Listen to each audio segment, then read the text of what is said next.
Hi everyone, Kristen Beasley here. We're going to talk today about your online identity and the importance in your job search.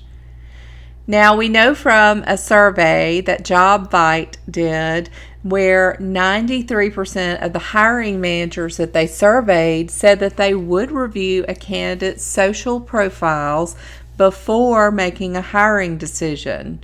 And in that same survey, they found out that 55% have reconsidered a candidate based on what they find, with 61% of those rechecks being negative.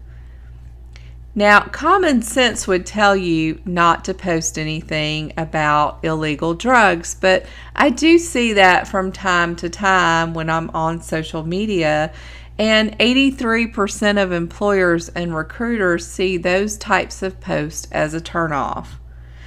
Now, 44% of employers and recruiters say that posts about alcohol are a strike, so you have to consider that some people have a preconceived bias against certain things, maybe against a politician or against, drinking choices or even smoking or anything like that.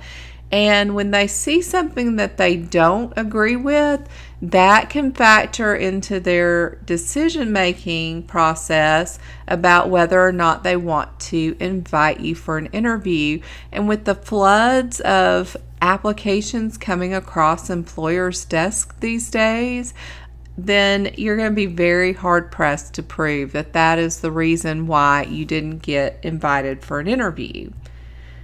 2/3 report that posts with profanity, vulgar language, curse words reflect poorly on a candidate.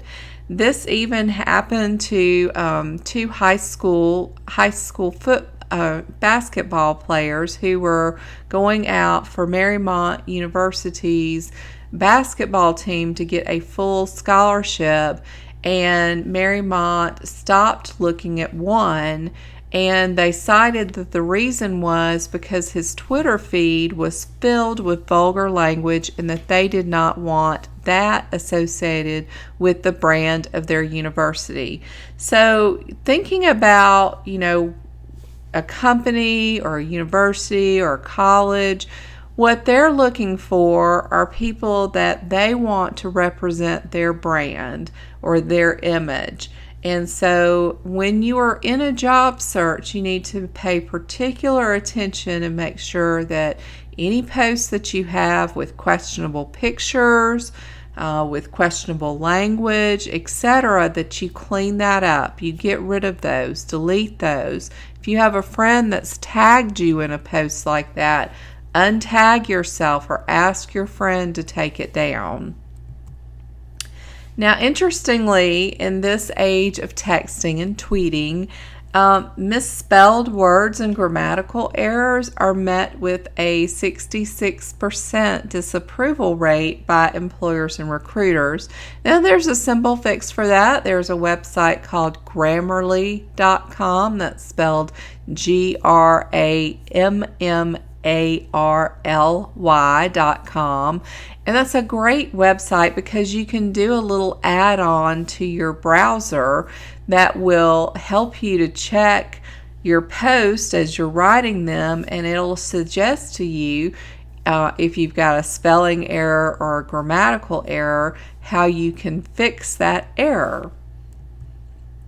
Now, should you have all of your accounts set on private or have 0 accounts altogether? Well, the answer is no here, because if you have all of your accounts set on private, the employer might think that you have something to hide, or if you have nothing at all, then they may think that you have nothing to show. Now, we've talked about LinkedIn in the past. LinkedIn is a great professional networking site where you can show your proof of performance to match up with your resume.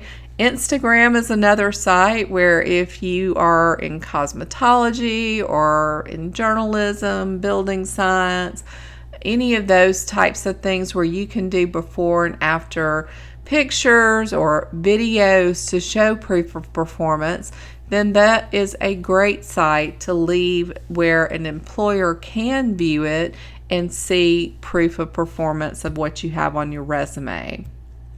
Now, do you have fewer privacy rights than employees, people who are already working as a job applicant? And the answer is yes.